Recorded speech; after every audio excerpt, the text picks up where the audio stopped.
అసలు ఆర్డర్ రాజ్యాంగ విరుద్ధం అన్నా నేను. ఆర్టికల్ 14కు 15కు విరుద్ధం, సమానత్వ స్వేచ్ఛకు విరుద్ధం, ఆర్టికల్ 25కు విరుద్ధం, మత స్వేచ్ఛకు విరుద్ధం. అంటే బ్రాహ్మణులు మాత్రం క్రైస్తవ మతం పుచ్చుకోండి అంటే ప్రచారం చేయవచ్చునా?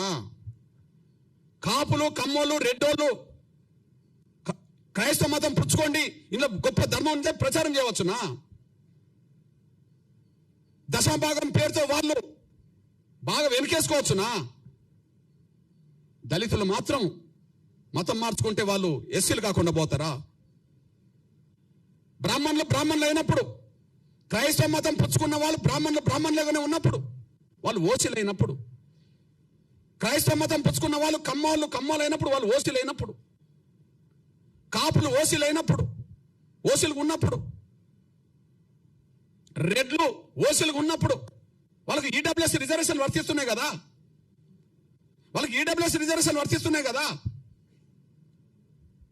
ఇప్పుడు ఎస్సీ ఎస్టీ యాక్ట్ వీళ్ళకి వర్తించదు, రేపు రిజర్వేషన్ వర్తించవద్దు అని అంటుండ్రు కదా. ఎస్సీ యాక్ట్ వర్తించదు, రేపు రిజర్వేషన్ కూడా వర్తించవని మీరు తీర్పులు చెప్పారు కదా ఆర్డర్ పట్టి. అంటే వాళ్ళకు రిజర్వేషన్ కూడా వర్తించవచ్చునా? వాళ్ళ కులహోదాగానే ఉండాలనా? వాళ్ళ కులహోదాగానే ఉండాలి. వాళ్ళ బ్రాహ్మణులు ఓసీ హోదా ఉండాలి. వాళ్ళు క్రైస్తవ మతం పుచ్చుకున్నా ప్రచారం చేసినా వాళ్ళ ఓసీ హోదా పోతలేదు, వాళ్ళ బ్రాహ్మణ కులం హోదా పోతలేదు, కమ్మాల హోదా పోతలేదు, రెడ్ల హోదా పోతలేదు, కాపుల హోదా పోతలేదు. చివరికి మా బీసీలు కొంతమంది ప్రచారకులు, మత ప్రచారకులు అవుతే వాళ్ళ హోదా బీసీలుగానే మంగళగానే ఉంటుంది. ఇక్కడ దళితులు మాత్రం మా మీద వివక్ష ఉన్నది నిజమే కదా, పోనీ మతం మార్చుకుంటా అంటే పోతా అని చెప్పి నమ్మిపోతే ఎస్సీ హోదా రద్దు చేస్తారా? ఇది వివక్ష కూడిన ఆర్డర్ కాదా? ఇది రాజ్యాంగ విరుద్ధం కాదా? ఇది వివక్షతో కూడిన ఆర్డర్ కాదా? ఇది రాజ్యాంగ విరుద్ధం కాదా? మా మీద రుద్దుతారా? మేమేం తినాలి, మేము ఏ విశ్వాసం కలిగి ఉండాలి మా మీద రుద్దుతారా? మేమేం తినాలి, ఏ బట్టలు కట్టుకోవాలి, ఏ విశ్వాసం కలిగి ఉండాలని రుద్దుతారా? ఆ రుద్దడం అనేది రాజ్యాంగ విరుద్ధం కాదా?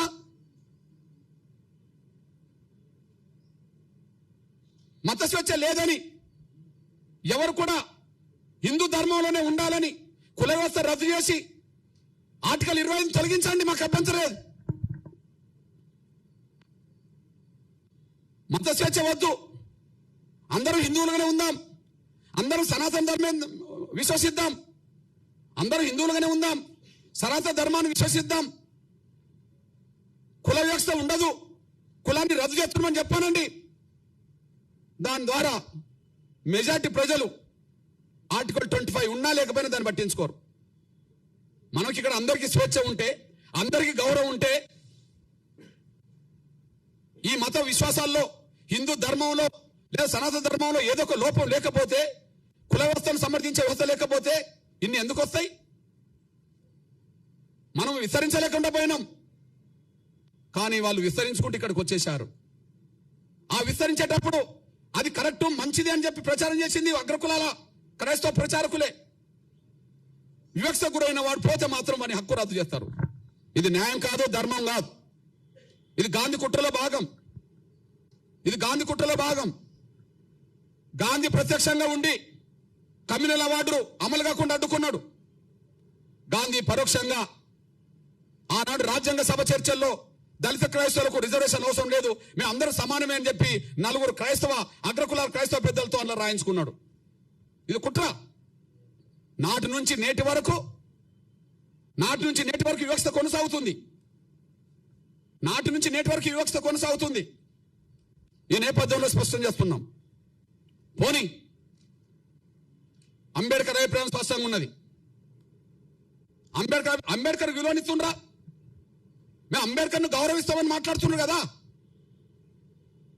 అంబేద్కర్ ప్రపంచ మేధావని మాట్లాడుతుండ్రు కదా, అంబేద్కర్ గొప్ప రాజనీతిజ్ఞుడు అని మాట్లాడింది కదా. మరి ఆయన అభిప్రాయానికి విలువనివ్వాలి కదా. ఈ దేశంలో మత వ్యవస్థ కంటే మత వ్యవస్థను మింగింది ఇప్పుడు కుల వ్యవస్థ కదా. ఏదో అంటారు చూడు, పాముకు పాలు పోస్తే కాటేయకుండా ఉంటుందా అంటే, సనాతన ధర్మంలో కులం లేదనేటోళ్ళు ఉన్నారు, సంతోషమే. హిందూ ధర్మంలో వివక్ష లేదని అంటారు, సంతోషమే.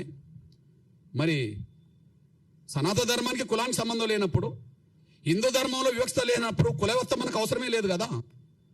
కుల వ్యవస్థ ఇప్పుడు హిందూ ధర్మాన్ని కూడా బలి తీసుకుంటుంది కదా, సనాతన ధర్మాన్ని కూడా బలి తీసుకుంటుంది కదా. సాక్ష్యం ఏంటిది? వెంకటేశ్వర స్వామి దేవాలయంకి వెళ్ళేటప్పటికి అందరూ హిందువులే కనిపిస్తారు.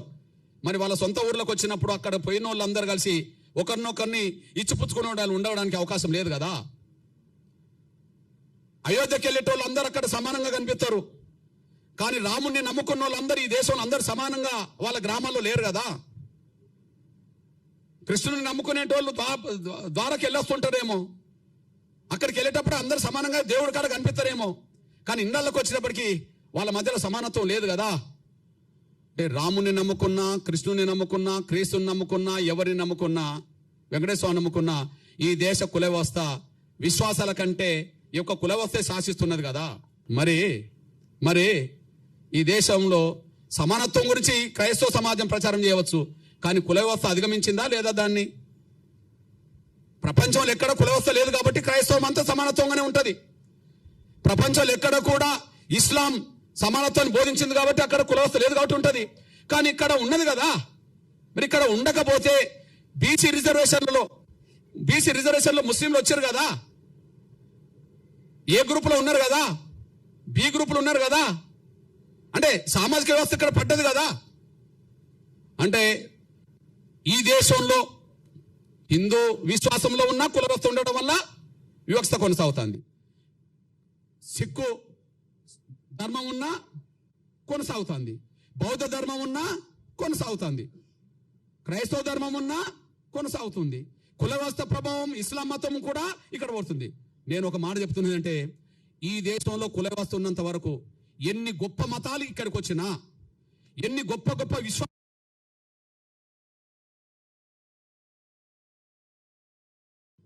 గొప్ప మతాలే కదా, చాలా గొప్ప మతాలని మనమే అంటున్నాం కదా. ఆ మతాలు ఇక్కడికి వచ్చినప్పుడు ఏ దానికి లోన్ అవుతున్నాయి?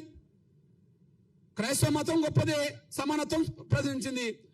మరి గద్దరు కూడా పాట రాసింది కదా, మాల క్రైస్తు, మాదిగ క్రైస్తు, రెడ్డి క్రైస్తు, కమ్మ క్రైస్తు, బ్రాహ్మ క్రైస్తు అని చెప్పి ఒక పాట రాసింది కదా. క్రీస్తుని నమ్ముకునే వాళ్ళు ఒక్కరైతే మాల క్రైస్తు, మాల చర్చీలు, మాదిగ చర్చీలు ఎందుకు వచ్చినాయి?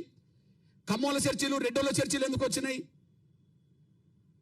ఈ దేశానికి ఏ మతం వచ్చినా కుల వ్యవస్థ ఉన్నంత వరకు కుల వ్యవస్థ ప్రభావానికి లోన్ అవ్వాల్సిందే. సిద్ధాంతం సమానత్వం అయితే అది బయటనే, ఇక్కడికి వచ్చినప్పటికీ ఆ సిద్ధాంతం 100% పనిచేస్తలేదు. కుల వ్యవస్థనే ప్రభావితం చేస్తుంది, కుల వ్యవస్థ శాసిస్తుంది, కుల వ్యవస్థే అసమానతలు సృష్టిస్తుంది. కుల వ్యవస్థను రద్దు చేయనంత కాలం సమానత్వం ఇక్కడ ఉండదు. కాబట్టి సమానత్వం వైపు అడుగులేయాలంటే కుల వ్యవస్థ రద్దు కావాల్సిందే తప్ప ఎస్సీ హోదా రద్దు చేయడం వల్ల పరిష్కారం లేదనే విషయం మీ దృష్టికి తీసుకొస్తున్నాను నేను.